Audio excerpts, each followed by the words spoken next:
it's time for our monthly live stream, and it's actually really nice to be back because, as you all know, pretty much this whole month I've been not really on social media. I've been trying to get a video up a week.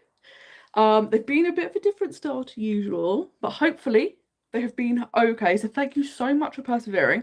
I'm just going to set it up so that I can actually see the comments because I can't read the small.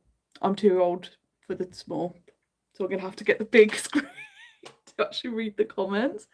Hi Molly, how are you doing? I hope you're super well. I love that you started this year at Disneyland Paris. I think what an iconic way to start the year. Start it the way you mean to go on. How are you? How has the rest of your year been so far? And I thought today we would just do a general catch up. I feel like February there was actually quite a lot of news because we've got the announcement of Josh D'Amaro being the new CEO. We know that in a month's time we're going to be having World of Frozen opening up. So there's just like a lot of things going on with Disney at the moment. So it's just very exciting. I thought I would let you know what's going to be going on also with the channel because when I was supposed to go to Disneyland Paris early this month, I was going to be filming loads and loads of content. So I was expecting everything to be planned out. And obviously I'm like, oh my gosh, I've had to kind of go into like backup mode. But we will still be having videos. I'm going to try and still do one long form video a week and then start getting back to doing some shorts as well. So hopefully soon we will start to be able to resume everything as normal. Hopefully it will come back. But I've also got a few questions, which is very exciting. And the first one was from Philippa, and I thought it'd be good to start with it because it is, how are you? So the good news is I've now got stronger pain medication, which is helping. So I am still in pain, but it's much more manageable. The first 2.5 weeks were absolutely horrendous. It's like some of the worst pain I've ever been in. It was unrelenting. And the fact that I could not see a GP and they would not do anything to help with pain management was so shocking. And it was miserable. So I'm so glad I finally got to see the NHS physio. They managed to get stronger pain medication. I'm going to them each week now, so they will keep an eye on if it's improving. And also, like, they were doing stuff like testing your grip strength. This arm, the affected arm, is much weaker at the moment. So they're like, we want to see that improving. And they were like, if not, we'll send you to a spinal specialist just to check if there's other things going on. They hope it should resolve itself in 6 to 12 weeks. It's already been 3. So hopefully it's more like the 6-week mark. But just being able to not be in so much pain has been good. So I've been trying to do things a bit more like sitting down for longer periods. I literally could not sit down for more than a few minutes. So now being able to sit down for a little bit longer is helpful. And trying to get back to typing. I've had to kind of change things up a bit. So I'm trying to change. I'm doing like a makeshift standing desk, and then I've also got one where I can put my laptop higher and then a external keyboard thing so that you're not always looking down. So hopefully that will help the neck, so then that shouldn't hurt the arm. So it's good. We're getting there with slow progress, but we're getting there. Hi Natalie, lovely to see you. Thank you so much for joining. Hi Jose, how are you? Thank you so much. And yes, the good news, I feel like at least with the pain management being under control, that helps a lot because you could sleep a bit better and stuff like that, and you could kind of try and do things. Yesterday was the first time I went out properly in a month. All I've done is go to physio appointments and food shops. And yesterday I went to my favourite cafe, and then I went to the cinema in the evening as well. And I thought I'll see a short film to test how it goes with sitting for 90 minutes. And it was okay. Luckily the cinema is very comfy. It has like those big armchair type seats that recline. So I was like, this is very good. But yeah, it's been a wild month, and I'm like, and the thing that's difficult is they don't 100% know what it is. And I think it's also like because they haven't done any scans or anything yet, obviously you don't know 100% what it is. And everyone has different ideas. So I'm hoping when they're like, it'll resolve itself, they're right. So fingers crossed that's what happens. Hi Yuki, how are you doing? Thank you so much for joining. We've also had some really, really fun questions, which this is an interesting one because I had not heard of this, so I looked it up. But Lost Dream said, have you ever done the travel circus at Disneyland Paris before? And I hadn't, and I thought, let me go and look up more about this. And actually, it looks really, really fun. So they do deals on trips to Disneyland Paris, but they also do fun things. So they've got one next February where it's like a 2-night stay in a Disneyland Paris hotel. And then you get to go to World of Frozen and you have it privately for 4 hours in the evening. And I was like, that's a really, really cool, like, unique thing to do. So it does look like something that would be really, really fun. And they also do have, just if you want to do trips in general, they have deals on trips. So it seems like quite an interesting site. So I'm really glad to hear about this because I had not heard about it before. I've got a feeling it might be a German company. And, but it looks really interesting. The fact, like I said, these private events look great. So it's definitely something to look into. So thank you so much for letting me know, because I was like, what is the travel circus? I know, it sounds fantastic. Hi Liz, how are you doing? Hi Lauren, thank you so much for asking about the travel circus, because I think it sounds fantastic. And like, what a cool thing to get to have the parks to yourself in an evening, and it's just your group of people that are doing the travel circus. And I'm like, this is fantastic. And the prices aren't too bad. I think for next year in February, where it's the 2 nights and you get the private event, I think for 2 people it was something like £328 each, which I don't think is that bad for a private event as well. So I'm like, this seems like a good place to go, which is fantastic. And yes, Liz, it was so nice to go to the cinema, because this is something I go to the cinema normally. Sometimes I go to the cinema 4 times a week. It's crazy. I go a lot to the cinema. So having not gone to the cinema for a month, it's stuff like reading. I love reading and haven't read for a month. So yesterday I read from my Kindle for the first time. Today I read from a book for the first time. The downside is, because they're like saying, like, try not to like look down at things, because that's the problem. You have to, like, if I've got a book, I'm like, I have to like hold it up. It's just ridiculous. It's so, and then your arms hurt, because obviously it's not normal to read like this. But I'm like, maybe that's what we have to do going forward. We'll have to find a way of not leaning over. But I do think it does make sense that, you know, our bodies aren't really used to being like working on laptops and reading on devices and stuff like that and being on phones. So the way you're always like hunched over now, I suppose it does make sense. Your neck is more likely to have problems and it get triggered. But who knows? Who the hell knows? So yeah, so Jose, at the moment, I don't have any plans to go anywhere apart from Disneyland Paris at the moment. But the plan is to kind of try and do as many Disneyland Paris trips as possible, because I've got the annual pass now.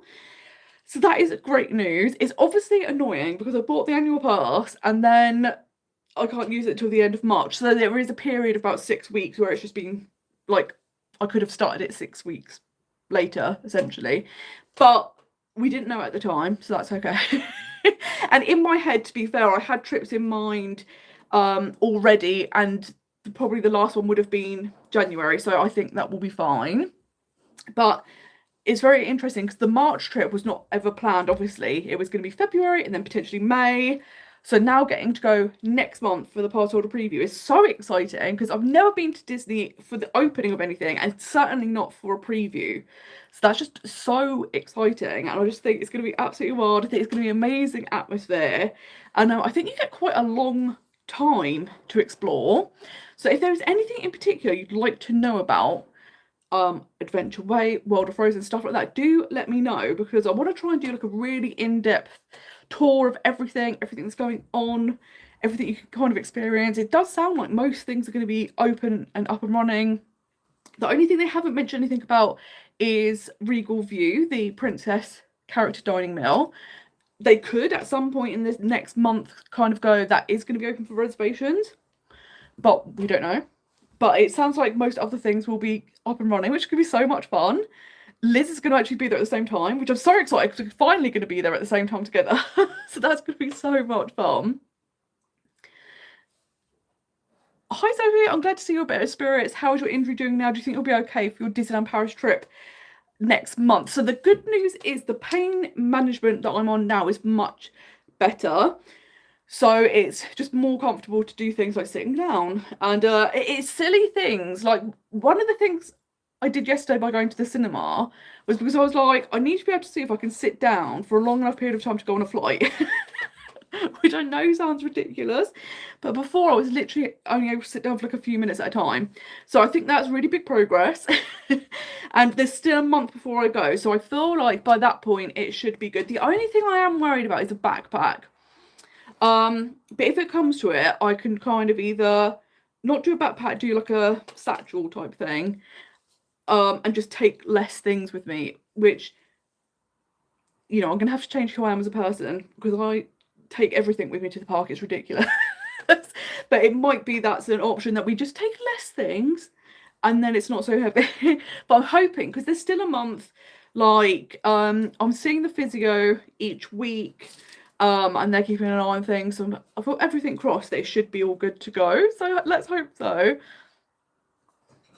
Right, Alison went to the cinema and saw Crime 101, and she said, avoid it, it's not a good film. And this is the thing, when I was like, I could go back to the cinema, I was like, there's now so many things out that I want to see. So I'm glad to know, don't do that. Don't do that. Don't see that film. Oh, Katie, it's so awful you had sciatica the other week. Like you say, it is debilitating, isn't it? Because it's so painful. And where it impacts your leg, like, you just can't get around, you can't sleep, you can't sit down, you can't get comfortable. It's just absolutely horrendous, isn't it? And it's like, I don't know how these things are all happening. I'm like, this is just out of the blue. And suddenly you're like, right now I can't do anything. It's horrible. It just takes so long to kind of correct themselves. The one good thing is, so when I first had the pain, it was kind of down the arm and then all the way down the arm. I was getting numbness. The numbness on this side of the arm has now stopped, but I've been getting pins and needles in my fingers. And that started to go up the arm. So when I saw the physio, I was like, is this a good thing? Is this a bad thing? Like, what's happening? And she was actually saying it's a good thing, because she said the nerves are now regenerating, which is why you're getting the pins and needles. So the further it goes up your arm, the better that is, because it means it's regenerating back up towards your neck. So that's good news. And then the nerve that was being compressed on this side, it seems like isn't being compressed anymore, because I'm not getting the numbness or the pain down the outside of the arm. So we're making progress, which is good news. This is amazing. I'm trying to see as little as possible of World Frozen until we go ourselves. I think it's an impossible task. I'm glad to see you are up and about and always glowing now. Thank you so much. And yeah, it makes such a difference, because I think the thing is as well, when you're in constant pain and like you're not sleeping or anything, like, it's so miserable. It impacts your well-being so much, like your mental well-being. And especially because my GP were diabolical. Like, Liz will know all about this because I was complaining to her constantly. But they just would not see, they would not do anything for pain management. And that's the thing, at that point, you didn't know what it was, how long it was going to last. And you just knew, I'm in pain for weeks and weeks and weeks and no one's helping. And not only are they not helping, they're refusing to help. And it was just so miserable. So it's just so nice now to be like, okay, we can start to feel a bit better. And I think you're so right, though. I'm the same with anything new. I always try and avoid it so that you can get that experience of seeing it yourself. But like you say, with World of Frozen, it's going to be like almost impossible, isn't it? It's like if you're on social media, it's just like, quick, scroll as quick as possible. But it's just going to be so much fun. And I think it's going to be so fun as well, because I always feel like whenever I watch things online, it's great because you get a sense of it, but it's always different when you're there. And that's always really fun because you just can't replicate that. And so it always is special once you actually get to experience it yourself, which is so good. Jose, you said, I don't know the English word for it, but maybe you could bring a little bag that you wear around your waist. They are pretty small, though. And yet, weirdly, in the UK, we call them a bum bag. I think we need to rebrand it because, like you say, like a waist bag, something like that. Well, no, I suppose waist bag doesn't sound very good, does it? We need to rebrand the name, though, don't we? We're not going to even talk about what the Americans are calling it because it's absolutely outrageous. but that's such a good point, because whenever I see so many people wearing them in the parks, and I'm like, how are you doing this? Because I take so much stuff with me, and then I'm like, I just feel like that there's nothing I could take out of my bag. but I'm obviously taking significantly more than other people do. So I'm like, how are people doing this? But maybe that could be interesting. If I can't wear a backpack, there's going to be a new way of visiting the park because I'm going to have to take less things. But I'm hoping by that point, I still think I would probably try and pack lighter in the backpack in general. But I don't know how small I can go. This might be the problem. But we've also got some questions that kind of similar to something people have asked already. Ellie Mae asked, when is your next Disney World trip? And at the moment, I don't actually know. So it all just comes down to a money thing. As soon as I can save up enough money to go to Disney World, I will get back there. But one of the reasons I switched to the annual pass for Disneyland Paris this year is you could do trips much cheaper that way. So even this trip that I'm going to be doing in March, I booked it about 7 weeks before going. And I managed to get flights for around the same price that I normally pay, which I couldn't believe because I thought flights were going to be really expensive that close to the trip. I booked 2 different hotels. I booked one that was a bit further away and a bit more basic, and that was £100 for 2 nights, which is unbelievable. Or I also booked the hotel that I was supposed to stay in February, and it's at Val d'Europe, so it's really, really close, and it's like a bit more comfy, a bit more cozy. And that was just about £200, so it's double the price. But I do think being closer and having that convenience and being like comfortable in March is going to be a benefit because one, if the passholder preview runs quite late and you can't get the RER train back and you need to get like an Uber or something, you're just closer. And I think where like you've had this issue and I don't know if it will 100% be resolved by then. I think just being closer and comfy will be a good option. So I'm like, maybe we'll just splash out. And for the hotel, it's a little bit pricey compared to usual. But then I booked it like 7 weeks in advance. So I will keep an eye out on though, because I don't have to pay until I arrive and I can cancel up to 24 hours before. So sometimes right before you go, they do drop the prices if they need to fill rooms. So I will keep checking, which will be amazing. That would be very exciting. And someone also asked, Kaylee asked if I've ever been to Tokyo Disneyland and Disney Sea, and I haven't, which is such a shame because I think it looks absolutely incredible. I think Disney Sea looks like one of the best Disney parks in the world. It's absolutely on the bucket list. It's somewhere I want to go. It's also somewhere that one, I think it's really good because it's significantly cheaper to visit, as in like tickets and hotels. However, the merchandise is so incredible that I might need to win the lottery before going. It's ridiculous. And I did something terrible the other day. I was scrolling on Instagram and they showed me the Disney Store Japan page. And I was like, this is amazing. So I started following it. And now every day I see all of the merch that they have. And I'm like, it's so much better than what we have. And it's so incredible. And I'm like, oh, this is going to be a big problem, isn't it? But they do look wonderful, and I'd love to do a trip where I get to do all 3 of the Asian parks in one kind of like 2-week trip. I think that would be so wonderful, and they just look so great. I really like how they integrate Disney but also with the cultures, especially like in the Chinese parks. Like, it's amazing to see the blend. So yeah, I think it just looks so much fun. So hopefully that will also be something that will be coming up in like the next couple of years, which would be so much fun. So I love that. That's a great idea. Sam has said maybe take a shopping trolley, because that would actually be genius, wouldn't it? Like, it would be hilarious, one looking like a little nana, but it would actually solve all the issues, wouldn't it? Because you're just pushing it around and it'd be so much easier. It's so true. Alison says, I always wear 3/4 length combat style trousers because they have loads of pockets, so no bag needed or just a crossbody bag. That's a good point, actually. If you have lots of pockets, you can get away with not needing so much in your bag, which is a good point. Which is so true. So that is the way forward. We're just going to be more creative with what we're wearing. It'll be amazing.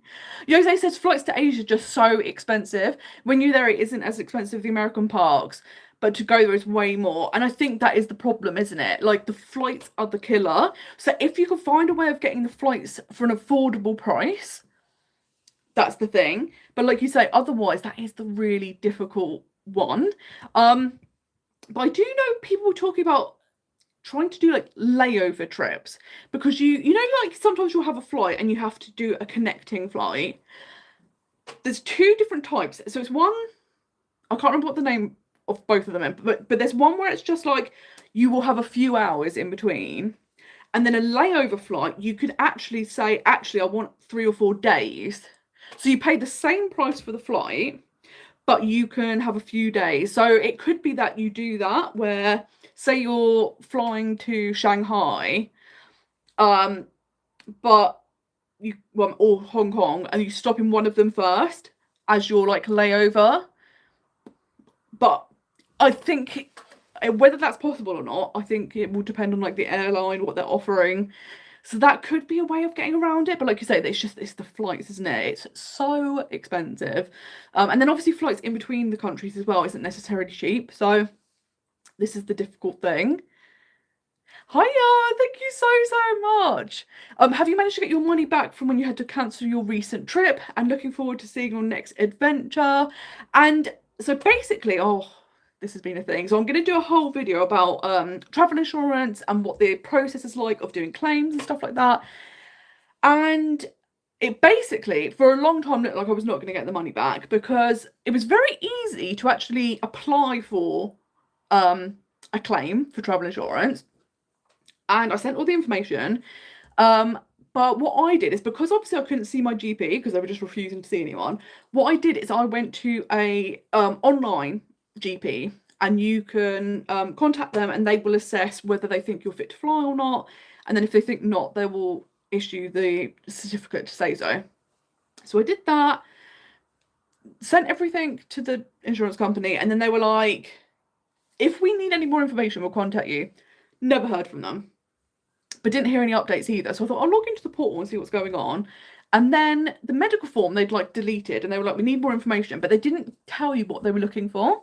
So every time I'd log on, I'd give them more information as it was coming. So when I had the letter from the walk-in treatment centre to my GP, sent that in, sent screenshots of the medication I was being given, the diagnosis the physio had given, all of this. And they just kept deleting it, going, you need more information. And I was like, well, tell me what more information you need.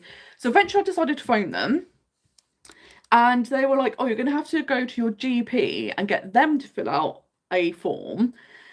And the difficult thing is, so GPs, they will do fit to fly certificates. It's £40 with them, but it could take 4 to 6 weeks for them to complete it. And then the form that they wanted me to get my GP to fill out was stuff like, have you seen the patient? Yes or no? Well, no, they haven't seen me, because they were refusing to see me. And I was like, oh my God, this is going to be such a pain. And by that point, because I would have bought 2 different medical certificates, it would have been like more than half the money that I was trying to get claimed back would have been spent on medical certificates. And I'm like, is it even worth it at this point? So I kind of, in my head, thought it was not going to happen. And then eventually they did turn around on Friday night and said that they are going to pay out. So finally, we should get that money back in the next 10 working days. They did say a claim should take about 10 working days to be assessed. But I submitted mine, I think, on the 29th of January, and it took until the 20th of February. So it took them nearly a month to kind of process it. But it's finally happening. I'm glad it worked out. But it is that thing of, you always hear of travel companies and insurance companies in general trying to not give refunds and not pay out. And I was thinking, oh my God, we're having this, we're experiencing it. We're in, and the thing is, like, say it'd been a Florida trip and you were paying thousands, you will jump through whatever hoops they want you to do, right? Because even if you have to keep paying for these medical certificates, it's still going to be cheaper than the cost of the trip. Whereas with Disneyland Paris, luckily, because I'm staying off site, it's significantly cheaper trips. And I already had a partial refund from Expedia. So I think it's just about £208 that I wouldn't be able to get back, that they're now going to cover. So luckily it worked out. It was very stressful for a while. Not really Disney related, but have you ever visited Copenhagen and Tivoli Gardens, my local amusement park? This is the thing. It's actually on my list of places to go, because I've never been to Copenhagen. in general. So that's somewhere that I've always wanted to go and never been to Tivoli Gardens either. So I really, really want to visit. It looks so pretty, and there's just so much to do in Copenhagen in general. And so that's one of my I've got like a list of like places that like you can go for like a lovely like long weekend in Europe, and that is someone that I've got down. So I would absolutely love to do that. I think it would be so much fun, and I love that it's your local amusement park. Like, to have something so historic and amazing is wonderful. It's so good. Jose, you said we did that on a school trip. We had a 4-day layover in the UAE before going to Thailand. Apparently, it was a lot cheaper that way than a direct flight, and we could see another country. And yeah, I think that's the thing. Like, this layover kind of hack is such a good thing, isn't it? Because you're kind of getting to see 2 destinations, but for the same price. And obviously, you just pay for your accommodation. But I think that's really good because sometimes, especially when you're doing really long flights, and in between they're like, oh, you've got a 5 or 6 hour wait until your next flight, it just makes it even longer. Whereas if you can go, actually, I'll spend a couple of days here and do like some sightseeing or visit theme parks or whatever it is, it could be fantastic. And you're like, I'm getting bang for the buck here. I think I did this when I was 18. We went to oh no, I was 20. We went to Australia. And on the way out, we went to Tokyo, and on the way back, we went to Hong Kong. So annoyingly, I could have gone to the Disney parks already over there. But because we had 3 days in each destination before going to or coming back from Australia, we decided not to do it because we want to have the full Disney experience. But I think that's what we got to do. We got to have these little like layovers, which was fantastic. It's perfect. But yeah, the good news is I am going to get a full refund now with the travel insurance. So basically, Expedia already gave me a partial refund. Interestingly, it was for the flights. I thought the flights would be the difficult thing, but I think they said there was a £49 cancellation fee, and then the rest of the flight money I got back, which was great. And then stuff like the airport car park, you could cancel that up until 24 hours before, so that was all fine. It was mainly the hotel, and I bought 1 train ticket to go from Disneyland Paris to Charles de Gaulle. So it looks like the travel insurance are going to cover the stuff that Expedia didn't refund. So that can then obviously be used on this next trip, which will be a massive help. Because like I said, I'd kind of written the money off, and it was one of those really annoying things because no one's in the situation to be like just writing off hundreds of pounds. However, it was that thing of there was no way I could have gone. Like, I was just in so much pain. Like I said, I couldn't even sit down for more than a few minutes. I couldn't lie down. Like, it was horrendous. So it was definitely the right thing to cancel. But and yeah, I'm just so lucky that they are going to pay out, and then you can use that money towards another trip, which will be so good because yeah, it's so nice. Because that's the thing as well. Originally, my next trip was going to be kind of like May time, so it'll be a bit of a gap. So to actually have this unexpected trip come up for March is going to be really amazing. So yeah, it'll be something nice to look forward to, which will be good. Jose, you said you'd like to do all the 3 Asian parks in one go, hopefully next year. I think that would be so much fun, and they just look so wonderful. And like I say, it's the merchandise. The merchandise is so good. But that's the thing. It's like, how many suitcases are you allowed to take? How many suitcases will you pay for? And I think that's the thing. It's going to be so hard to like be restrained because it just looks so good. And I think it's really interesting as well. The thing I really look forward to is the planning is very different to visit those parks than the US parks or Disneyland Paris. And I really love learning like the new planning and like what things you have to do. So I think that would be really fun as well. But I know that if you go to Tokyo, they do really good packages. So if you stay in the hotels, you can add stuff like your meals and even like their kind of version of like Fast Pass, which I think would be really beneficial because the queues can get super, super long because, you know, everything's super popular. But if I feel like if I was going to go, you just want to go the full hog, don't you? You want to have all of those things included just so that if you never get out there again, you've kind of managed to do as much as possible and kind of covered everything you want to see. Which I think makes sense if you're only going somewhere and you don't know how frequently you'd ever be able to go or if you'd ever go again. So yeah, that would be really, really fun. It'd be so good. Hi Louise, thank you so much for joining us.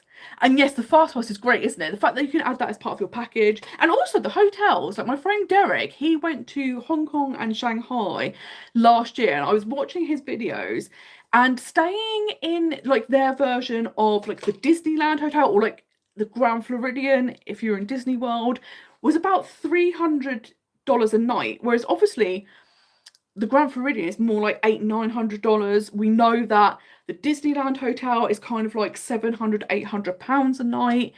So the hotels seem much more affordable as well, and like the themed hotels look incredible. Like the Toy Story hotel looks next level. It's just so much fun. So yeah, I just think it looks fantastic. So that was definitely something to kind of look forward to. And I love hearing other people's trips and what they've done, what they really liked. Someone also asked, what Disney merch are you planning on buying this next trip?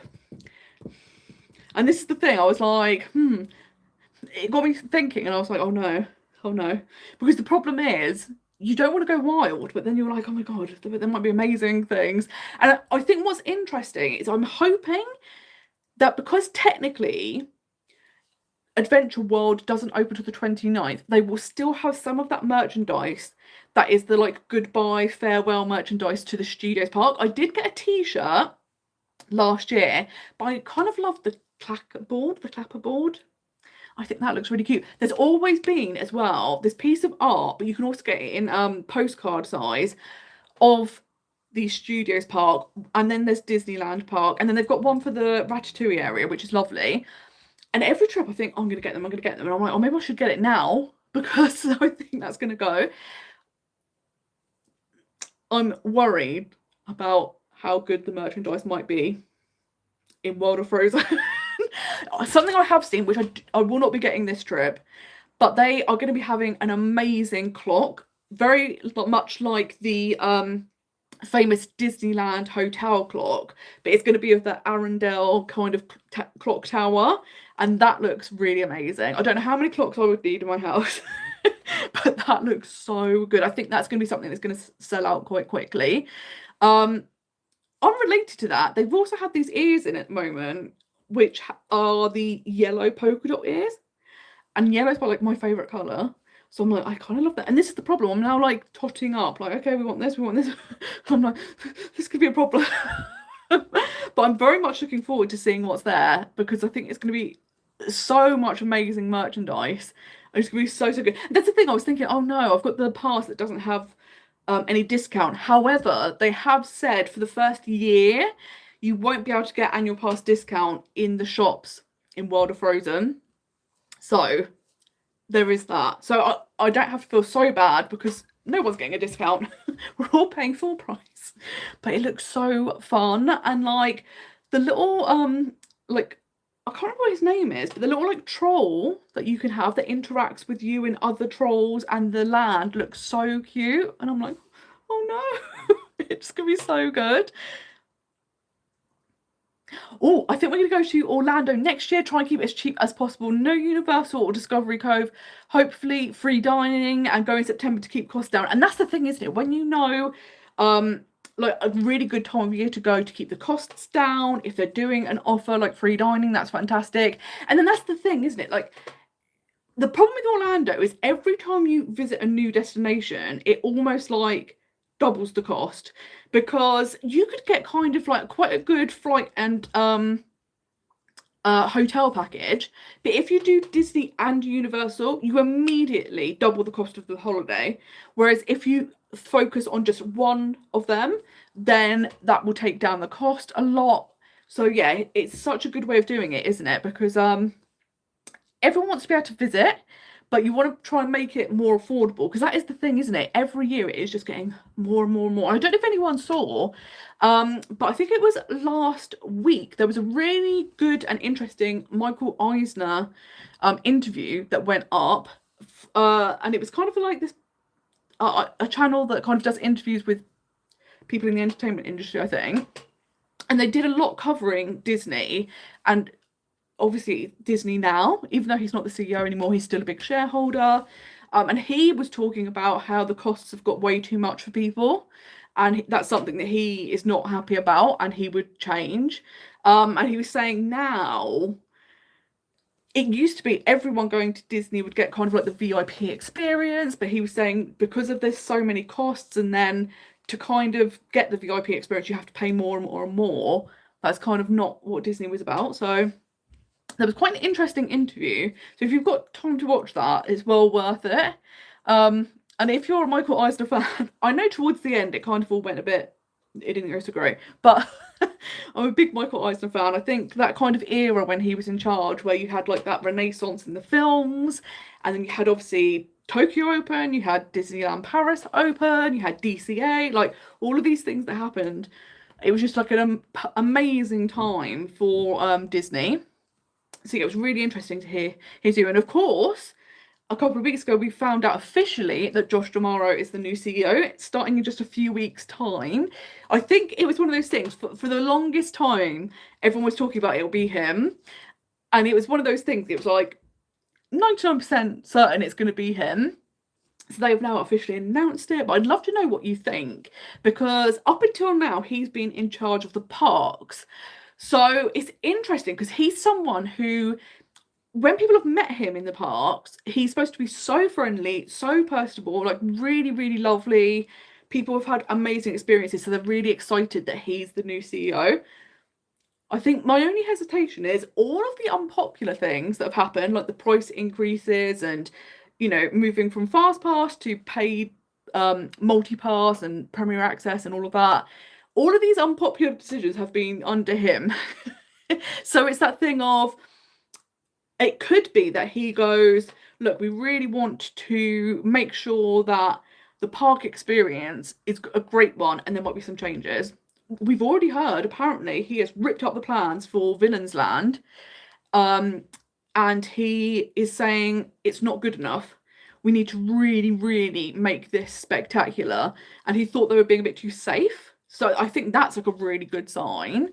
So hopefully it's more of that rather than like, let's do more things that are more expensive, but you get less for it, if that makes sense, which has kind of been what we've been doing for a couple of years. But I think having someone that loves Disney will make such a difference. Bob Iger didn't really love Disney so much, I don't think. Like, I read his book last year and it really gave a good insight as to why Disney's run the way it is now, because he comes from a sports background, he was working for ABC, and he was kind of being lined up to be the CEO of ABC. However, before that happened, ABC was bought by Disney.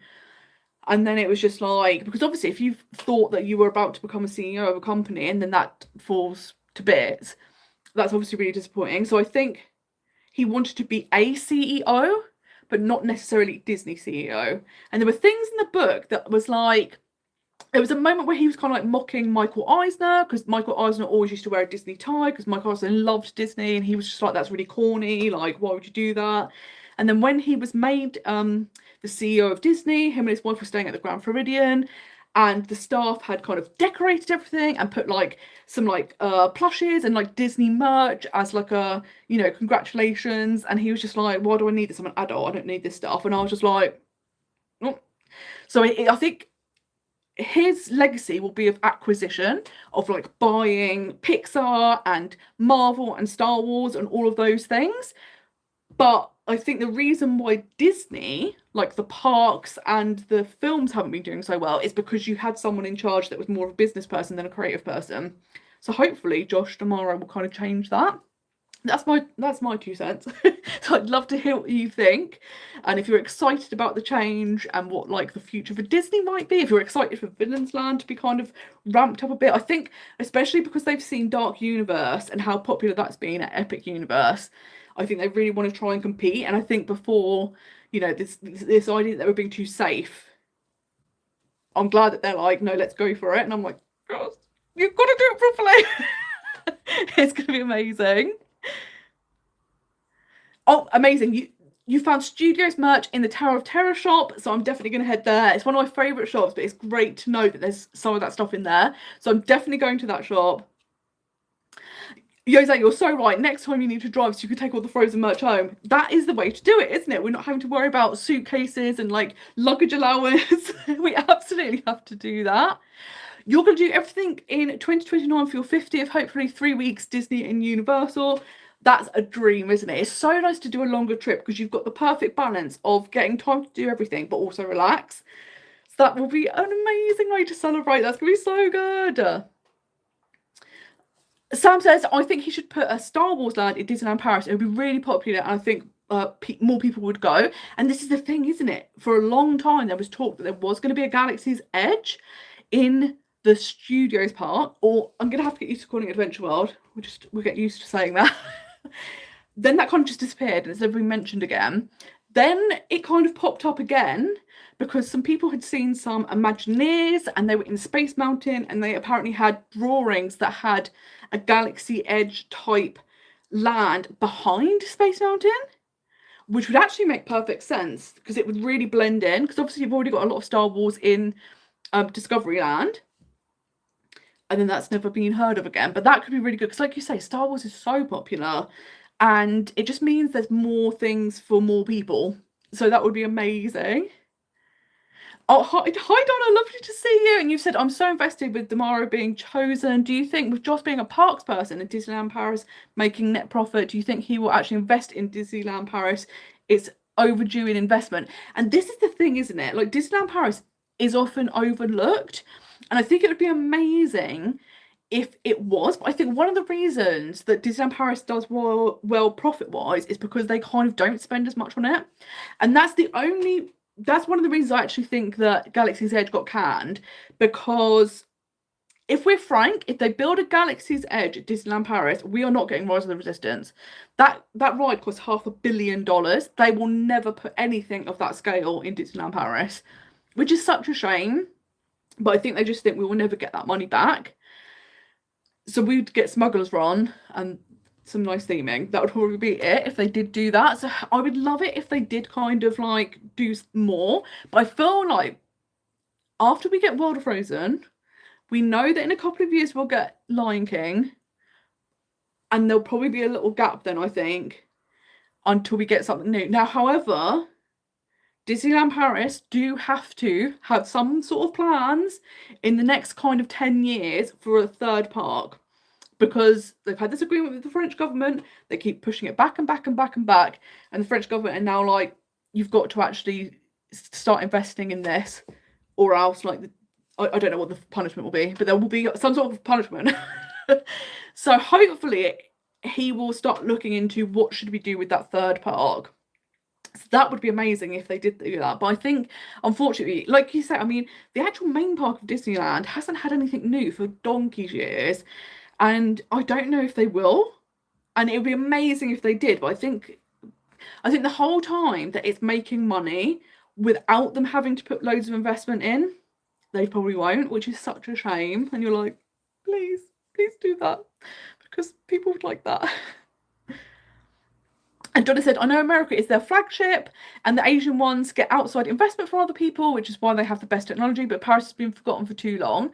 And yes, I think that's the thing, isn't it? Like, Disney only own Disneyland, Disney World, and Disneyland Paris. So they're the only ones they're kind of are paying out for. And obviously, Disney World is a huge moneymaker, but it's hugely expensive to run and operate. Disneyland is a really interesting park because it's mostly a locals park. So you have a lot of pass holders or people that visit from the state. It's becoming more popular as a tourist destination, but it's more a locals park. And then Disneyland Paris is amazing because people from all over Europe and even further afield come and visit. But like you said, they haven't kind of done a lot of investment. So you're like, it'd be amazing if they did. But I think as well, it's that thing of if you can make money without having to spend money, they will do that for as long as possible. Jose said, I think while it is a shame to pay for things that used to be free, I don't mind it as much as that money is invested in the parks, and I hope Josh will be doing that. And I think that's the thing, isn't it? If people feel like they're getting bang for their buck still, they don't mind. So it's like when I go to Disney World, I don't mind paying multi-pass for some days of my trip because I do feel like I get so much done by purchasing it. But I also know I'm a solo traveller, so I'm only paying for me. If you're paying for a family, it immediately becomes much more expensive. And I think the thing I think Michael Eisner said was kind of interesting is the fact that the parks now are almost like a two-tier system.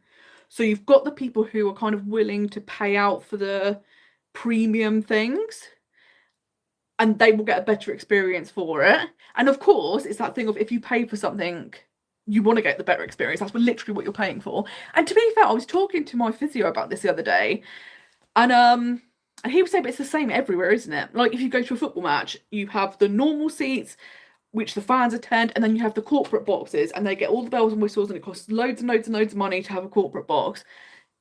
I'm going to the theatre. Now, whenever you go to the theatre, I always get emails beforehand. Do you want to upgrade to an afternoon tea beforehand? Do you want to have champagne beforehand? So I feel like everything now kind of has this kind of upgrade system. I think that's just the way the world is now. But I thought it was really interesting with Michael Eisner kind of pointing that out, because I have to say, I loved his announcement, because I thought it was quite a shady tweet that he put out, because he kind of mentioned two things. He said, one, that he hopes that Josh D'Amaro takes Disney back to kind of what it was, where creativity is the focus and then money follows, which I think, or at least to me, was like a little dig towards Bob Iger, because that's the complete opposite of what he's done. He's kind of really decimated the creative side of Disney and focused more on the business. So I already loved that. And then he talked about like making sure that everyone that goes to the parks has a great experience, and you don't separate it into kind of these tiers. So I was like, I love the shade of this, but I think he's kind of got a point. It makes sense. Oh, I would love to see a Villains Land at Disneyland Paris. Oh my god, that would be... If they did a whole Villains Park at Disneyland Paris, because I think they have enough different villains that they could absolutely do a whole like a whole park. I think that would be amazing. However, the way Disney is, we know they do prefer to do like lands and have multiple things in a park. So, I'd be all about this. And you said you'd also hope they invest more in Disneyland Paris. Disney Adventure World is a good start with World of Frozen and Lion King, but I hope it continues. And that's the thing, isn't it? Like, it's so good that we finally got these things happening, even though they've taken a long time to come. But it's that thing of hopefully it doesn't just go, oh, well, you've got all the new things now, and it's left for a long time. It'd be amazing if they go, okay, what's next once we've built Lion King Land, which would be good. And that's the thing, like, if we be a bit shady for a minute, it's so exciting what's going to be new to Disneyland Paris. However, like, the rides are cheaper rides to make. So stuff like the Tangle ride, I think it looks so pretty. I think at night as well, it's going to be spectacular. But it's a teacups ride. Eventually, we're going to have the Up ride, which is like those swings that are like you get in like carnivals and like fun fairs, which obviously fits Adventure Way because it's kind of like a boardwalk thing, but they're quite cheap rides. And then the other rides, like Frozen Ever After or the Lion King ride, they've already got the blueprint because those rides already exist in other parks. So I think it's clever because you're expanding the parks, you're giving people what they want, but again, they're not spending loads because they're kind of copying and pasting and doing things as cheaply as possible.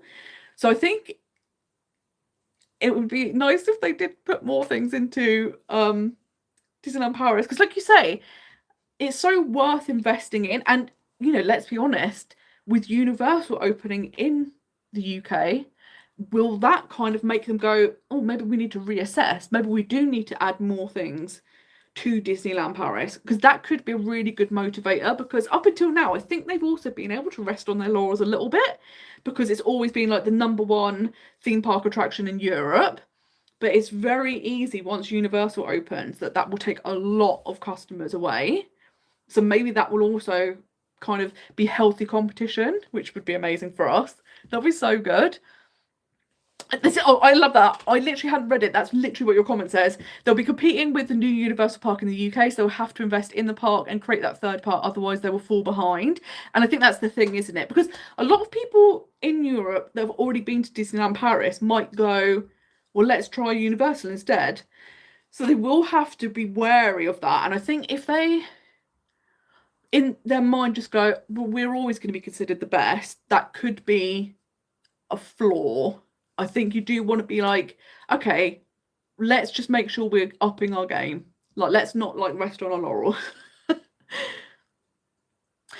Jose, you said the last ride built in the Disneyland park was Buzz Lightyear, so a new ride is more than welcome. And yeah, that's so true, isn't it? Because I don't even know how long Buzz Lightyear has been in the main park, and that's the thing. Like, the only way they could kind of really add new things is if they expanded the park a bit, which they have the ability to do, I think, which would be amazing. But it's interesting, isn't it? Because that park has really stayed the same for a very, very long time. And like, since Disney took over Disneyland Paris, they haven't added anything to the park. Obviously, they've done stuff with the entertainment, but yeah, that park they've not touched. So it'll be interesting to see what does happen. So I just think it's going to be an interesting time. It's obviously really interesting when you have like a different CEO come in, and hopefully they give like a new breath of fresh air. And like we said, because Josh has been involved with the parks, and like he kind of has been boots on the ground, knowing what people want, hopefully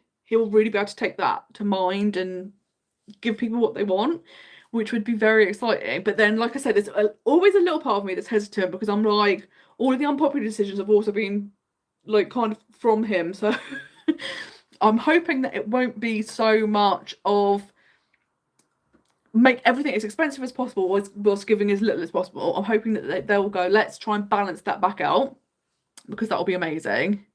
And yes, you're so right, it can only be good for us with Universal coming. I hope they refresh the character meet and greets at Disneyland Paris. That's such a good point, actually, because a lot of the meet and greets have kind of just, it's exactly the same every time you go, and it's the same characters, the same costumes, the same locations. And it's that thing of people who go like once in a lifetime, it's obviously amazing, but people that go kind of regularly, it's like, oh, okay, it's the same thing. And if you've met all of the characters, you don't necessarily think you need to keep meeting them. And I think that would be really nice, actually. I think it'd be really cool to have some different characters, or even like rotate them and just switch them up like throughout the year. I think that would be really, really fun. I think that's a really good idea. So like, if they could do that, that would be amazing. It would be so good. Something I am looking forward to is this roaming Olaf. I can't cope. And I don't know how it's going to really work, because I feel like he's going to get swamped. But it just looks so good. I can't wait. And that's something that I think works so well. And, you know, it is such a shame that a lot of the parks don't have the roaming characters now. Like, Disneyland is wonderful for it. And it makes the park feel so alive. And even, like, you get glimpses of that in Avengers Campus when the heroes are out and about. Although every time I go, I don't know if it's me, but I've only had it one trip that they've actually been out and about. And I'm like, how is this possible that whenever I'm there, they're not roaming around? But when they are, it makes Avengers Campus feel so alive. And that kind of storyline of you're there to train to become an Avenger makes sense. So yeah, I'd love it if we had more like roaming characters, if they could bring that back. Because yeah, it's so good. Donna says they need to address the princess problem for sure. And yes, I think that's the thing. Like, the Princess Pavilion has always been a nightmare. I'm glad that's a virtual queue now, so you're not having to queue 2 hours. However, if you don't get a spot in the virtual queue for it, you can't meet them, which is its own problem. Of course, you've got Auberge, but that's kind of expensive. You're going to have Regal View. Is it called Regal View? Well, I keep panicking that I'm like, I don't know any of these names. And I know them, but I start second guessing myself.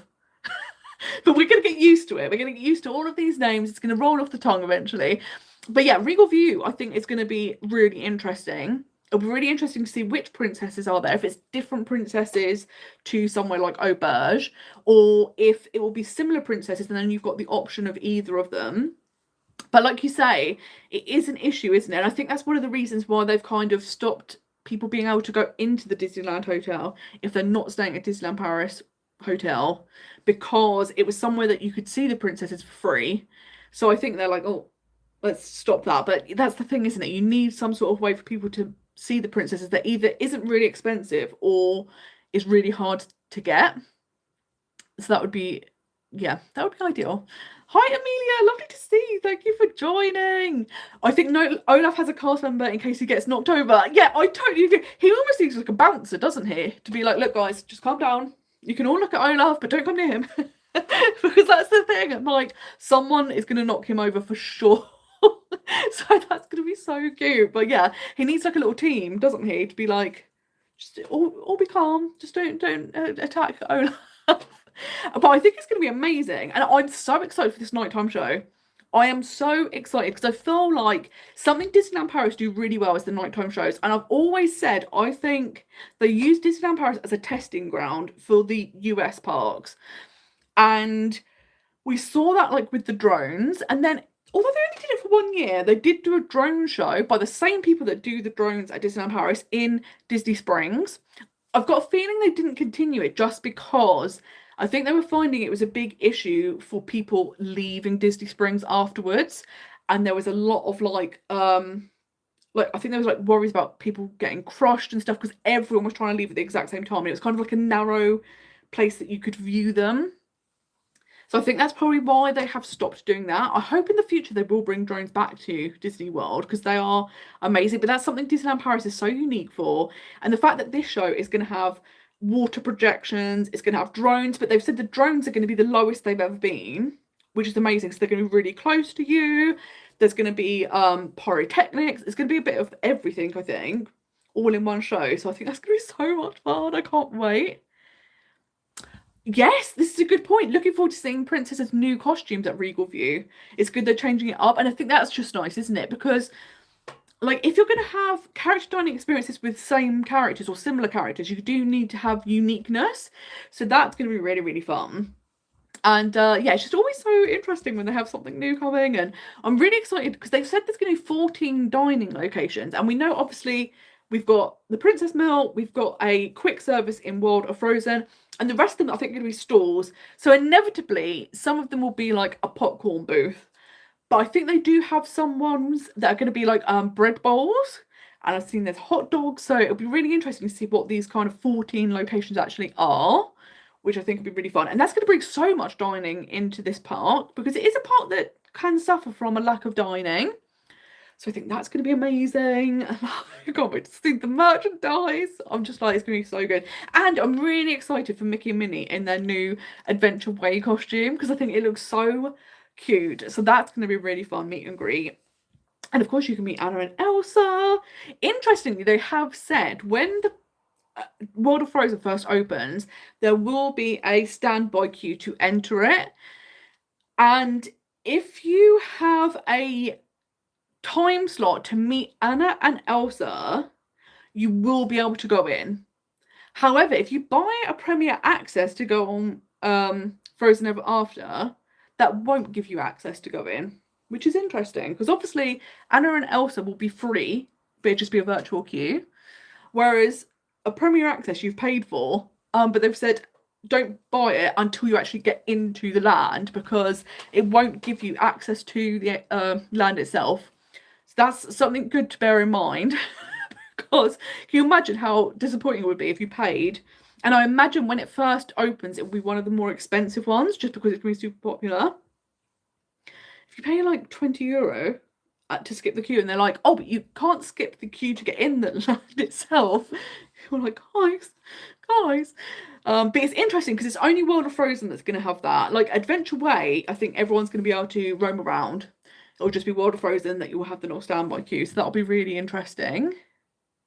Oh, Jose, you said we had a drone show at Efteling for just one night. It was beautiful and made by the people who do the shows for Disney. And that's the thing, isn't it? Like, it's so brilliant. And what I thought was amazing as well is how quickly it progressed. So when we had the 30th anniversary, and then at the beginning you had the like 30 in the sky and like the Mickey and stuff, everyone was like wowed by it. And then very quickly they like upgraded it massively. So when we had the electrical sky parade, it was like next level. And then even now, the new nighttime show, it's just incredible. So it's amazing how quickly that's moving on. Something I also loved was Avengers Power of the Night. I was obsessed with that, and I really wish that would come back. I would actually love it if the Studios Park, which I'm going to get used to calling Adventure World. I've really got to learn how to start saying these things, and they roll off the tongue. But I would love it if they did bring back that as well as the new nighttime show. I don't think that will happen. I don't think they'd have 2 drone shows in one night. They could do that, and it could be like one's like an hour before the other, and you could see both. I don't think that would happen, but I thought that was excellent. I was one of my favourite shows they've done at Disneyland Paris. So yeah, but the drone shows are just, and that's the thing, isn't it? Because every time they do it, they level up. So I'm really excited to see what this one's like. And the fact that they said the drone's the lowest they've ever been, I'm like, how's that going to work? That's going to be really exciting. And also something I'm really looking forward to is the fact that, kind of like at Epcot, you're going to have this big lake. So it's going to be so much easier to get a good view of this show than somewhere like in Disneyland Park. Because that's the downside. In every single Disneyland style park, like a Magic Kingdom, the Castle Hub and Main Street is the worst possible place to watch fireworks because everyone is so tightly compressed and there's nowhere for people to go. Whereas this lake, people are going to have so many places to stand that it's just going to be so much more comfortable. So I'm really looking forward to that as well, because that's going to be like next level. That's going to be huge. Oh, Jose, you said, I would love to see Power of the Night. I only saw it without drones. Oh my God, that must have been so frustrating. And that is the downside, isn't it, with the drones, that they are weather dependent. So that can be really difficult, because if you're there and they're like, it's too windy, we can't do it, it's just like, oh no, so you have to miss out on that. So I'd love it if they brought it back, or even if they started doing like a Marvel season, because they did used to do like seasons at Disneyland Paris. If they did a Marvel season and they showed you that, that could be really cool.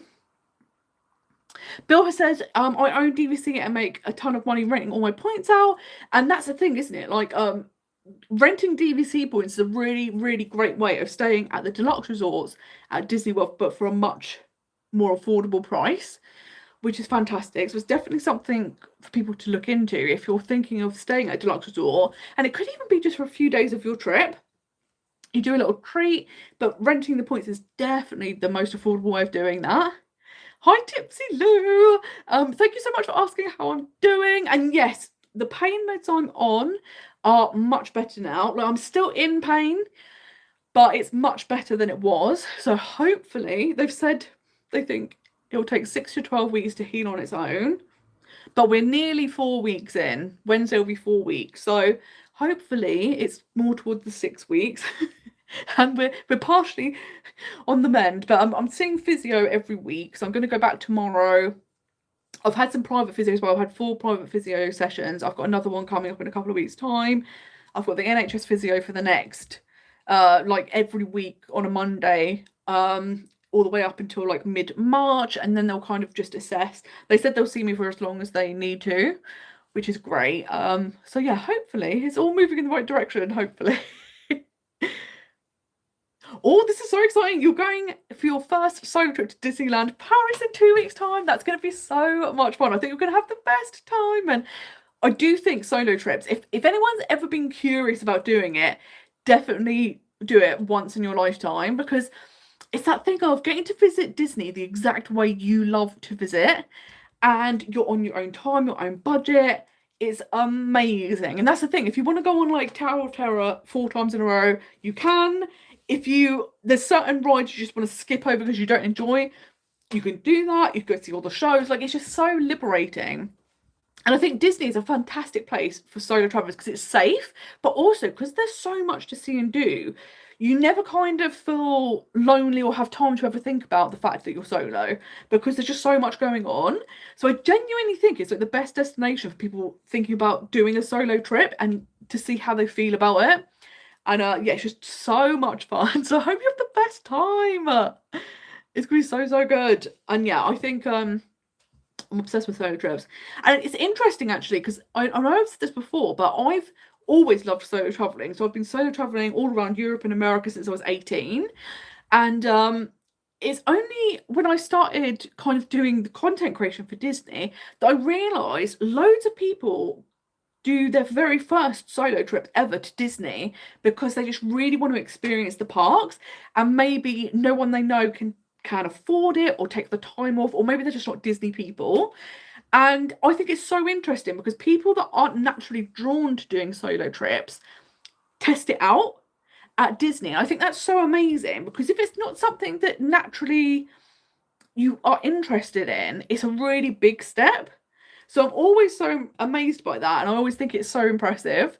And like I said, I think it's actually a really great destination for people to do their first solo trip. So I just go with the best time. You said you're gonna hit all of the shops for merch in the morning: Emporium, World of Disney, Disney Star for the Sorcerer's Apprentice Mickey fleece. I've got the store opening times in my calendar and everything. That's perfect, isn't it? It's so good, and I wish you all the luck in getting the fleece as well. It's one of those things. I saw it a couple of trips ago, and I tried it on, and it was in the video, and everyone went, "Oh my god, I hope you bought that." And I was like, "I didn't." And then I was like, "Right, I'll just get it my next trip." Can you find it? Absolutely not. So I was like, of course, my one opportunity, I've messed it up. So we'll be on the lookout for that as well this trip. And I love now that everyone has it. You go to Disneyland Paris and like 90% of people there are wearing it, but it is so nice. It's just perfect. So yeah, it's gonna be brilliant. And that's the thing, the merchandise is just so good always. And I do like that they kind of do mix up the ranges quite a lot. And it's difficult because if you don't have a trip coming up, it can be frustrating because you can miss out on a range. But I do also like that the merchandise isn't just the same year after year. And even, you know, throughout the year, it changes a lot. So that can be really, really fun. It's so good. Yep, you're so true. The motto of the trip is if you see it, buy it. 100%. And I'm so with you because it's even stuff like if you see something and then you go, I'll get it later that day, inevitably your size or whatever, it will be gone. So you're 100% right. And the good thing to bear in mind as well, which I've started to do, is that Disney are really good if you return something. So if you buy something and then you think, oh, I really actually, maybe I shouldn't have bought this or whatever, you can take it back. But it's better to buy it and not regret it and then go, why didn't I get that? Like I did. Jose, you said, I'm one of those people, because Disney is a bubble, you feel safe and you can get your toes into solo traveling in a safe and fun place. And yeah, I totally agree with that.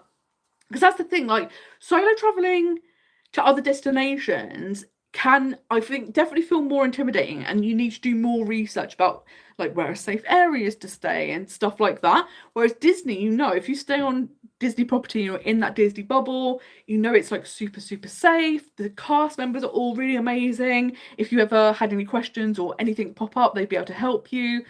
So I think that'll be like such a plus side, and it's just so nice for people to kind of like dip their toe in, like you say, and get a taste of what solo travel is like. And I also think there's loads of people that would do solo trips to Disney, but they don't have any interest in doing it elsewhere. So I don't even think it's something you need to go, I'm going to do this and then I'm going to start making myself do solo trips to other places. I think sometimes just going to Disney solo can be super fun, and then you don't have to miss out. You just get to have all of the fun and do it exactly how you like. And yeah, but I do love a little solo trip. And I'm like, oh, and I haven't done like trips anywhere else for a little while. We did go to Berlin the other year. I went to Vilnius. I don't know where tonight. I can't speak, but that was amazing. I was in Lithuania, but I haven't done any trips for a long time to other places. So that's something I would love to do. But again, it just comes down to finances. So once, like, because again, being self-employed, you know, your finances go up and down. So you the months where you're down, the months that you're up, you end up covering those months. So once you start ending up where you're getting like a surplus, you can start saving. I think it'll be so, so amazing. Because like I said, I'd love to go to Copenhagen. There's still loads of places that I'd love to do little weekend trips to in Europe that I haven't been to before. And of course, like the Asian parks, I'm going back to Disney World. I'd love to go back to Disneyland as well in California. There's so many trips I want to do. And I'm like, maybe I need to enter the lottery, because this is the thing. I'm like, we could win the lottery, and you know, it could be you, that sort of thing. It can't be me because I don't actually buy a ticket. So maybe if I do that, it could be me. But yeah, that'll be such a dream. Like, there's just so many places to visit in the world, isn't there? And it's just like, it's amazing. There's just too many good places. You said I did my first ever solo trip to Disneyland Paris, and now I've got the solo traveling bug. I've already said to my husband I'm going back in October for Halloween, and that's the thing, isn't it? It becomes so addictive, and I think that's the thing, because you're not having to like compromise or being like, okay, what time are we getting up tomorrow? Where do we want to eat? You just get to decide. It's amazing. And then you're like, oh my God, this is brilliant. This is the way to visit. And it's just so much fun. And like I say, like you could just do anything you like. So if you're someone that like prefers the shows and character meets, you can just focus on that. Don't even need to worry about the rides. Or if you love all the thrill rides, but the people you visit with normally don't, you could just go on them as many times as you like. So it's wonderful. And I think that's the thing, what's really nice about Disney actually, it's every different way you visit. So if you visit solo or with friends or with family or with a partner, they're all different types of experience, and they all have their like plus sides, which I think is really, really nice, because you get a different experience. And I know we've said this before, but I feel like people are like, why do you keep going to Disney? And I'm like, every time you go, it's different anyway, because there's always new things to experience, new shows, new parades. Because that's something else I'm really excited for in March. Like, A Million Splashes of Colour is now back, and I want to see Minnie's Dream Factory, which I wouldn't have been able to do in February because I was there just before they came. So, like, there's always new things to do and experience. And even, like, the way you visit and the like, I'm excited next month because I'm staying off-site. I'm staying in a new hotel. You're getting all of that kind of experience. I'm going to be there at the same time as a lot of people that I know. So you're going to get to hang out with them and have like a mixture of like a solo trip, but also meeting up with friends. And I think that's the thing. Like, no matter what way you visit, there's great ways to make memories. And I think people that don't do Disney don't realise that. They just think it's like the same trip. And I'm like, every trip is completely different, which is so good. Jose said, I want to see almost the entire world, but my bank account says no. And that's the thing, isn't it? It's very rude. It's very rude that the bank account doesn't just go, if you want that trip, we'll magic up the money. We all need to find this like magic money tree, because that would be amazing. Because that's the thing, isn't there? There's just so many amazing countries to visit, and there's nothing like going somewhere and really getting to experience the culture, meet the people. And yeah, it's just like, it's annoying to have to fund it. It's like, how do we do this without paying? Is there a way? Or finding like affordable ways to do it? Because that's the thing, isn't it? Particularly since the pandemic, everything has got so expensive when it comes to travel. And it's just like we were saying earlier, flights have gone up massively. I know the UK, as of last year, introduced extra taxes on flights and stuff like that. So that's getting more expensive. And you're just like, oh my gosh, it's just not the one. So we need a magic money tree, which would be really, really nice. I've got a question from Chris, which I think would be really interesting for everyone. So if you have an answer, do let me know. But he said, if you can reverse time and stop the demolition of any park ride, what would be your pick? And I think this is such a good question, because the thing is, the thing that immediately came to my mind, because I would love to experience it again, was the alien invasion ride. The alien encounter in Magic Kingdom. It made no sense whatsoever. It did not feel like a Magic Kingdom ride at all. It didn't feel like a Disney ride, but it was so terrifying and so well done. I would love to experience that again. And that immediately was the first thing I thought of. But something else I also really enjoyed, and I think it would be a really cool thing, is they used to have the Skyway. So they used to have a cable car system that went over Magic Kingdom. And you got to obviously have this amazing view looking over like Fantasyland and all the different lands. And I think that was so cool, because it's like such a fun little thing. Like, obviously I love the Skyliner. Imagine having a Skyliner type attraction but in Magic Kingdom where you can see everything. I mean, back then, because I've got video footage of it, and I was on it, I was like 6, and it was literally like, you know, like this. You could have fallen out. You couldn't have fallen out. That's ridiculous. You know, they wouldn't have built it if you could fall out. But what I'm saying, it wasn't enclosed like the Skyliner. So it was kind of like a Ferris wheel, like those kind of like cable car type things. So it's like open air. You had like a little roof, but you could like lean out and stuff. Don't lean out. Dangerous. But I think that's so cool, and it's such a cool way to experience the park from a different angle. And that's actually something I love about the Skyliner, because you get a really good perspective of how Disney World is laid out. Like, oh, that's where that hotel is in relation to Epcot or whatever. And I love that, like, when you're coming into Epcot, you get to see the backstage parts of, like, the France Pavilion and stuff like that. I think it's so exciting. So I think that would be really cool if they could have had that still in Magic Kingdom, because I did love that. Oh my god, okay. Do you know what? There's rides I haven't even been thinking about. People said the Hollywood ride in MGM Studios, yes. And that's the thing, like, everyone loved the Great Movie Ride. And the thing is, I love Mickey and Minnie's Runaway Railway, but I think the thing that's difficult is when Disney get rid of something that people love and replace it by something. And if we could have had both of those things, it would have been amazing. And it's stuff like I was talking the other day about Tiana's Bio Adventure is an amazing ride, but people who are die-hard Splash Mountain fans will never enjoy it because they had to get rid of Splash Mountain for that. Whereas if it had been a completely separate ride, like Splash Mountain had never existed, and they just put Tiana's Bio Adventure in, everyone would be on board that it's a great ride. So I think you're so right. When they've kind of like taken something away, and then they've put something that is also good, but, you know, fans of the original are like, look, we need both of them. Yes, I love that everyone's saying the same thing. Because yeah, it's so iconic that it was such a great ride. And something else I also really liked when it was MGM Studios, and they used to have at Disneyland Paris a smaller version, was the backstage movie lot tour with the tram. And in MGM Studios, it was incredible because you were literally going to film sets, because they used to film stuff there. You'd go through like the costume department, you'd go through the props department. Like, it was so good. And that was fantastic. And I'm like, oh, that's such a shame that went, because that was really cool. Something else I really liked, and like, I do think it makes sense to have Frozen in the Norway Pavilion, but I did love Maelstrom, which was the ride that was there before. And every now and then when I'm in Epcot, I see people with a Maelstrom t-shirt on, and I think it's brilliant that we're keeping them alive. It's like whenever I go to Epcot, I always wear a Captain EO t-shirt.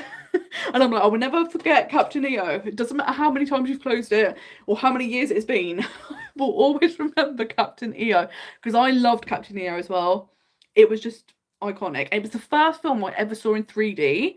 And it was back when 3D was proper 3D. And, you know, like, people's fingers are coming at you and you're like, ah!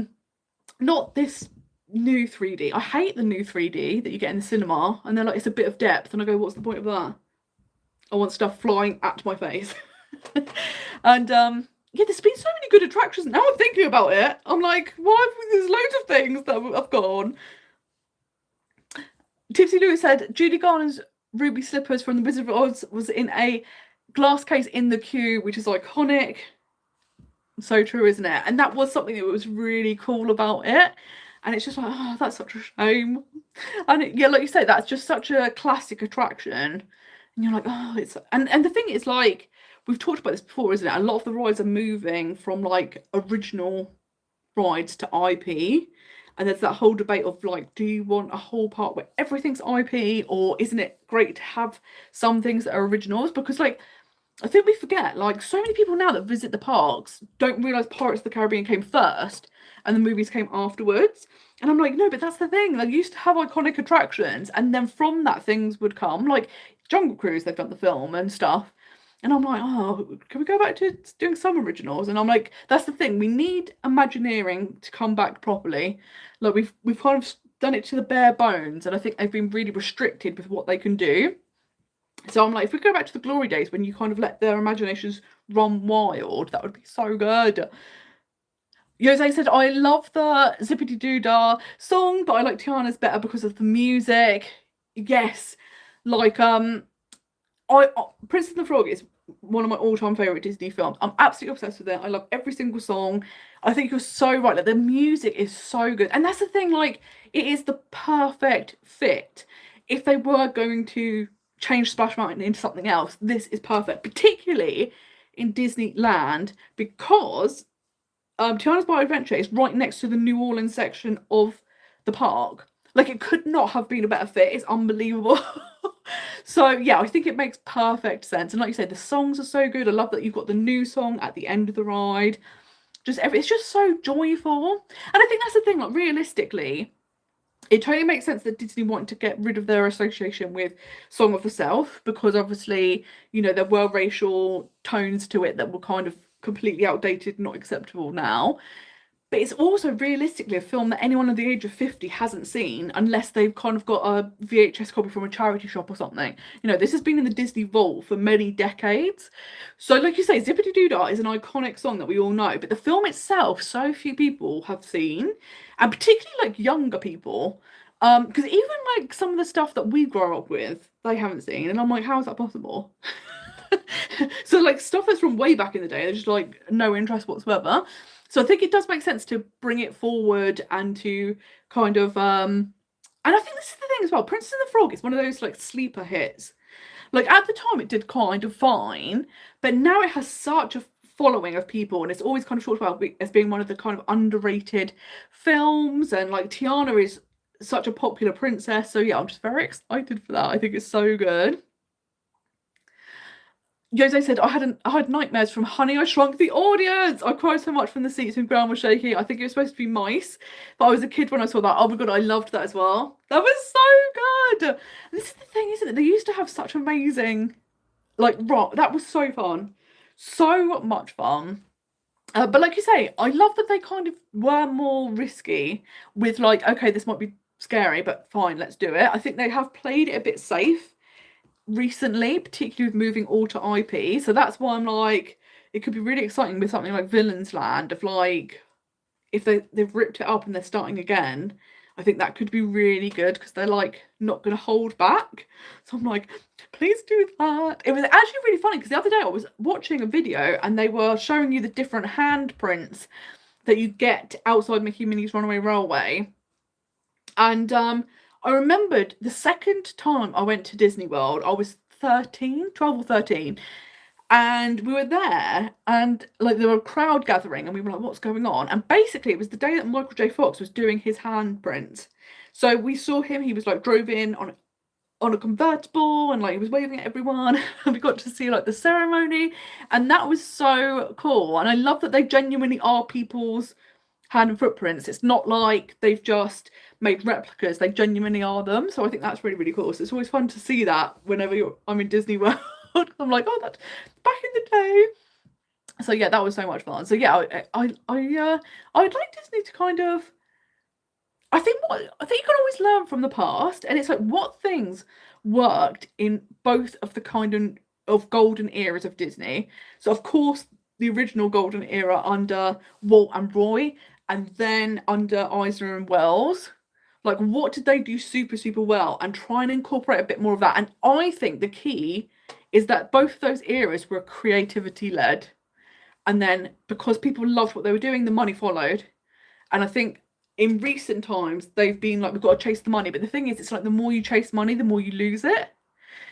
And I think taking things away and stripping things down and like getting rid of a lot of Imagineering, you're losing the sense of what Disney is. Because at its core, it is a creative company. And I think they've lost sight of that. So if they go back to that, I think that will make a huge, huge, huge difference. So I'm like, please, can we do that, Josh? Come on, Josh, you could do it. So I think we could do it. I think it's possible. And that's the thing, like that, you know, Disney has gone through eras. So after Walt Disney, there was a long period of time where, like, I watched a really good documentary actually on Disney Plus about Mickey Mouse, and they were saying for a long time in the like 70s and 80s, Mickey Mouse was like so out of fashion. Like people did not kind of watch Mickey Mouse things. They were not interested in Mickey Mouse. And then interestingly, like kind of subcultures like punk and stuff started to incorporate images of Mickey Mouse as kind of like a rebellious thing. And then that kind of gave a resurgence of the popularity of Mickey Mouse. So there's always been these ebbs and flows of Disney. And I feel like we've been in the past kind of like 10 years or so in a dip. But hopefully this could be the start of a new era and it'll be like a highlight again, which would be amazing. And I think that's the thing. I think Bob Iger for a long time did a really good job and was really liked as a CEO. But I think the pandemic obviously had a massive impact.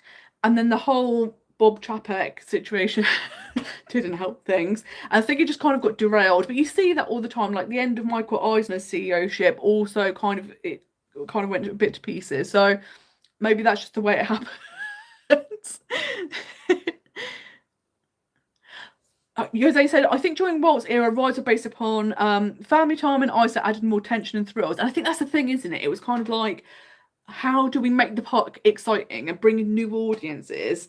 And I think that's great because like creativity is just what drives Disney as a brand. And I think that's the thing, like, you know, there was also the Renaissance era of films under Eisner. So they had loads more things they could work with, which is just amazing. But there'll never ever be another like Walt situation. It was just iconic. But I do also think it's good to keep Walt in mind because he had it spot on. He knew exactly what he wanted. He had the perfect vision of this is exactly what it should be like. And I think keeping that in mind is always great because you don't want to stray too far and start doing stuff and you're like, this is wild, what's happening here? And that's why, so only recently have I watched the film Wish, many years too late. And when it came out, I heard everyone talking so negatively about it. And I was like, oh, so it put me off seeing it. And then my friends Jamie and Stephen, they have a podcast where they have been watching every single Disney film from the beginning, and then they give like loads of fun facts, trivia, review. Like it's really fun. And I've been on the podcast a few times, and it's such a hoot. And every single time I went on it, they said, "Have you seen Wish? Have you seen Wish? Have you seen Wish?" And I was like, "No," and I felt really bad. So I was like, "I'm going to watch Wish," and loved it. I don't know why people didn't like it. I thought it was amazing. And something I said is, I think it's the sort of film Walt Disney would have loved. Because that whole idea of like following your dreams, and like even if you go to parades or the fireworks shows at any Disney park, the theme is always about anything is possible. Just follow your dreams. Whatever you kind of believe you can do, you can do. And I think that's really good for adults to be reminded of that. But that's kind of what Walt Disney was like the embodiment of, right? Whatever he thought he made happen, which is incredible. And I thought Wish was so like that. And then they had this bad person who's kind of withholding everyone's wish and they didn't know what their heart's desire was. And I was just like, oh, it's such a good film. There's so many Disney references. So I'm so glad I've seen it now. And I'm like, I can't understand why everyone hated Wish because I loved it. But again, I think that idea of like, this is something Walt would have enjoyed and a story he would have liked. I was like, oh, that's good. That's good. And I do actually think there has been like good films recently at Disney. I think the problem is they haven't marketed them. And like I say, because I go to the cinema so much, I sometimes only hear about a Disney film coming out because it's in the listings of the cinema. Haven't seen any adverts for it. It's like Hoppers is coming out really soon. I haven't seen any trailers, any adverts for it, nothing. And it's only because the cinema is now starting to list it. And I'm like, guys, like, it's wild to me to not advertise your films. And then they go, they were a flop. And it's like, because no one knew they were out. If they knew they were out, they would go and see them. So, yeah. Oh, although speaking of that, have we seen the Toy Story 5 trailer? And what are we thinking? And I thought it was so cute. Now, I think it's that thing. Toy Story 3 was the perfect ending.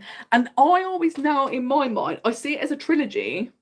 And then they've done extra films. Like I know that technically it's Toy Story 5, but I kind of see it as a 3, and then we've got bonus films.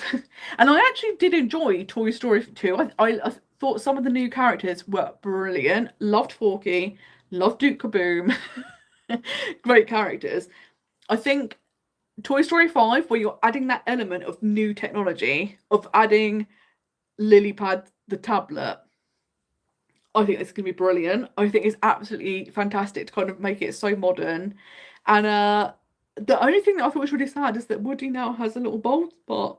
And I know it's because they're like, he's been in the sun, and you know, that does happen with toys, isn't it? Over the time they get like a bit, they lose a bit of their shine, they maybe get a bit dented and stuff like that. So it makes sense. But I'm like, oh, it's also sad because I don't want to see them age. But I also do like that, obviously, people my age that saw the first film in the cinema as a kid, we are now like middle-aged, and I feel like there's probably a lot of males that are feeling relatable to Woody. So I think that's also quite good that they're kind of doing that thing of where you can relate to the toys themselves. And probably a lot of people that saw the original Toy Story have their own kids now, and it is that thing of like, do you give them a tablet, do you not, how much time do they have on the tablet? Do you try and get them to play with traditional toys? Like, I think it's just great. So I'm very much looking forward to this.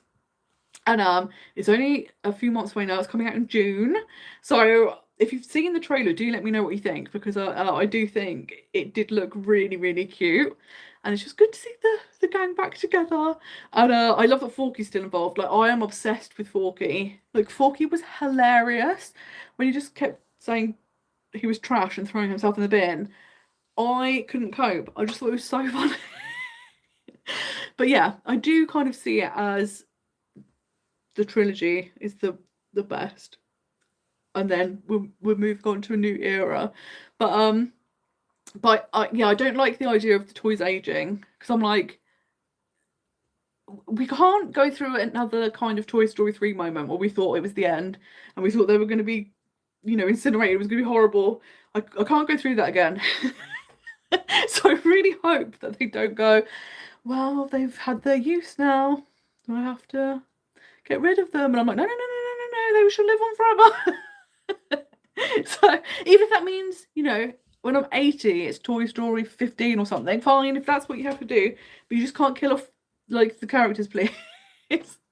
I cannot cope. But yeah, I think it's such an exciting time. And I think that's the thing, isn't it? Like, whenever there's new things, it can always be a bit nerve-wracking because it is the unknown. But I also think it's really exciting because, like we say, Disneyland Paris is about to enter this whole new era, which is going to be so exciting. And it's going to bring such a new kind of life into the park.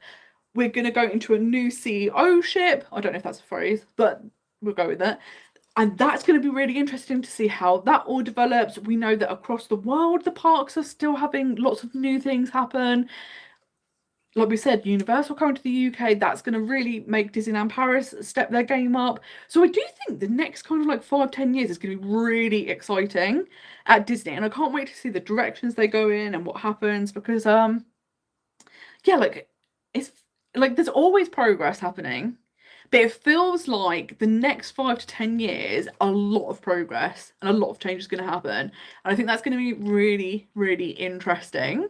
So I think it's going to be a really fun time for us that are Disney Parks fans, because it's just like, oh, look at all these new things to experience.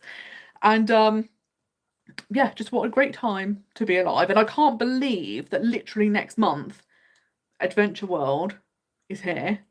Like, after a 7-year wait, we're finally going to get to experience it, and it's just going to be so wonderful. And it doesn't feel real, you know, like when you've been waiting for something for so long, when it's almost here, it still, in my mind, feels like it's ages away, and then I'm like, it's not, it's like weeks away from happening now. Which is just so exciting. So I'm so excited to go to the preview. I never thought I'd get to do something like that. I'm so lucky that I managed to get in the second round of reservations, a reservation. There was only one date I could do, so it's just worked out perfectly. And yeah, it's just gonna be so exciting. And I think the parks are going to be rammed. I think they're going to be super, super busy, but I think it's going to have such an amazing atmosphere. They won't even like matter, because it's just going to be such a fun thing to experience. So I just think it's going to be so good.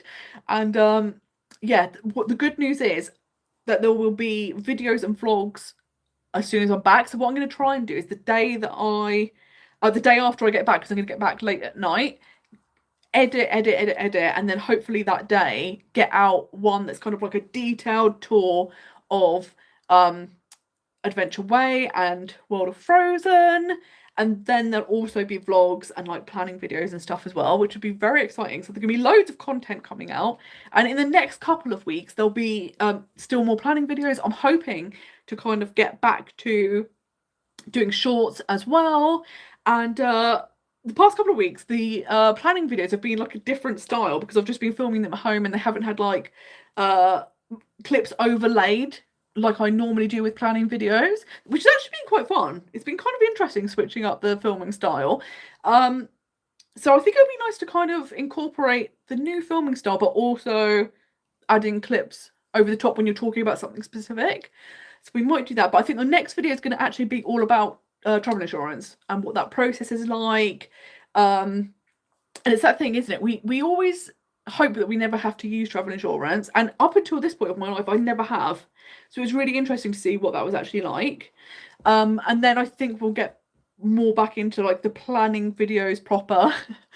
And it will only be a few weeks of them before it will be all of the new Disneyland Paris stuff. So that's going to be very exciting, which I can't wait for. Thank you so much, Jose. It's going to be so much fun to go to Adventure World. I just think it's unbelievable that we're here. We're at this mark now of our lives where it's happening. And it's just going to be so wild. And I just think getting to walk around somewhere for the very first time is just so exciting, isn't it? It's just so much fun. And that so rarely happens at a Disney park. So it's just going to be absolutely wild to be just like not knowing what to expect. I just think it's going to be remarkable. It's going to be so, so good. So yeah, like you say, a month away. It's just crazy, isn't it? Literally, I fly out on the 24th. So literally like a month, which is absolutely bonkers. And I just think it's going to be so good. And like I say, it's also going to be really fun because I've stayed off-site before, but I've never stayed in Val d'Europe. So that's going to be really fun. And again, I think it's actually really affordable. So I think I am going to do a video that's going to cover all of the costs of what this trip cost me. Because it was, like I say, I only booked it 7 weeks before going. So it was a really last-minute trip. And I was thinking, oh, God, that's going to be like horrendously expensive. But actually, it wasn't too bad at all. And especially stuff like the annual pass. I got the bronze tier, the cheapest tier. I got it before they did the new 2 tiers for the bronze pass. So I did also get it for a good price. It was £261. And the dates that I'm going to Disneyland Paris, the ticket was about £230 for a 3-day ticket. So basically one trip, you've paid off your annual pass almost, which is absolutely incredible. So it's going to be really good value for the trips throughout the year, because I already know this one trip and you've basically got your money's worth, which is really great. That's wild, isn't it, when you think of it like that? And I do think this is the hack, this is the way forward, because I love staying at the Disneyland Paris hotels, but because of World of Frozen opening and the hotel prices going up this year, for solo travelers, it's so expensive now. You used to be able to stay for like £200-300 for like a couple of days, and now it's like £500 upwards. So it's got so much more expensive, whereas staying off-site and getting like a really cheap annual pass, it's such a hack. Like, I did not realise how cheap you could visit Disneyland Paris that way. So I can't wait to kind of share that experience as well. And I'm hoping over this year to stay at lots of different hotels and different areas so that I can give a sense of like, you know, Val d'Europe's great because you've got loads of things there. If you stay in other areas, are they as good? Do they have as many amenities? How safe are they? Stuff like that. Not that I'm going to be trying to stay anywhere that's not safe. But I know people were saying, like, my friend Liz, she stayed in a few different areas and she was like, they're fine in the summer months where there's kind of like the sun out all the time, but in winter you might want to stay somewhere like Val d'Europe because it's busier, there's more people around, stuff like that. So I was like, that's a really good tip. So we'll go and try all of those things. And yes, you're so right, go to Auchan for food. And that's the thing, isn't it? Like, being able to go to a supermarket and get things so much cheaper. And also, like you said, just being able to look around Val d'Europe going into their Primark. Like, all of those things I think can be really exciting. And it's also nice if you ever wanted meals outside of the park and you're staying in that area, there's loads of restaurants, there's loads of things like that. And yes, you're so right, it's like paying for a moderate at Disney World now. That's the thing, isn't it? Like, the fact that like the Santa Fe can now be, for like a 2-night trip, over £500, that's crazy money. Because that's the thing, that's 2 nights. Like if you went to Disney World for a week, you would not be paying like the equivalent of like 3.5 grand, which would be the same for the number of nights, which is just absolutely bonkers, isn't it? So yeah, that's become quite unaffordable. However, if you get the cheapest tier of annual pass and stay off site, you can get really, really good deals, which I was so impressed with. I didn't realise how much money you'd save, which is one of those things you feel a bit silly because you're like, I could have been saving loads of money. But I do love the Disney hotels. But they do sometimes do offers though. They do have pass holder offers. They're not always great, but they do like room only rates with a discount. So there might be the possibility of, if they do any deals that are really good, doing an on-site stay, but I think the only thing I would like is if they stopped the like reservation. I don't mind doing the reservations if you could have more than 3 days. Like, I think reservations are fine, but the 3-day limit for annual passes, I think it would be better if they did it longer, because obviously people that are annual pass holders that don't live close by typically will visit maybe more than 3 days at a time. So if they could get rid of that would be perfect, but you know, it's fine, it's fine. So yes, I'm very excited. It's going to be an amazing, like, next year, I think, at Disneyland Paris. It's going to be so well. I cannot believe it's a month now to the pass holder preview. And also it's exciting because it's only about 3 weeks away until the pass holder previews start. The first one is on the 15th of March, so really, really soon. It's just going to be absolutely bonkers. So you're going to be seeing loads of content, I'm sure, from everyone. And yeah, I cannot wait. I think it's going to be so fun to do an in-depth tour. I think it's going to be so much fun to kind of vlog this trip, because it's going to be a really different trip. It's going to be like such a unique trip. So yeah, thank you so much. And thank you so much for bearing with me while we've had these like kind of weird interlude new style videos whilst I've been stuck indoors, not being able to do anything. So thank you so much. And thank you so much for everyone's like amazing well wishes and kind words. And it was so nice because, like I say, it was so miserable being in so much pain. You couldn't sleep, you couldn't sit down, you couldn't do anything. I couldn't even like read or concentrate on TV or anything.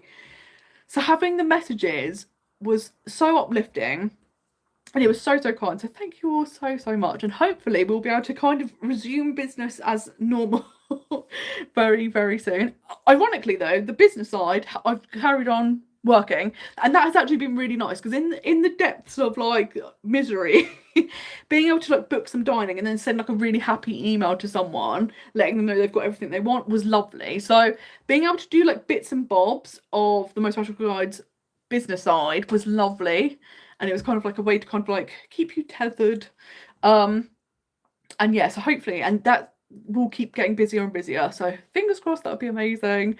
And yeah, thank you so much for joining us. I hope you all have a lovely rest of February. This feels weird because it's only the 22nd. Normally we do these much later in the month, but when February is a short month, we're doing it now.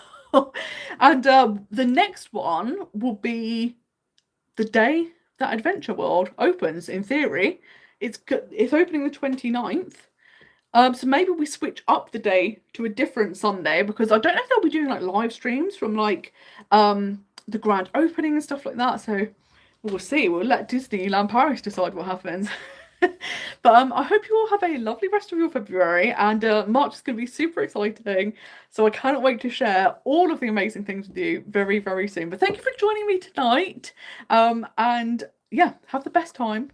And it's always such a pleasure to talk to you all. So thank you so much. And I will see you all soon.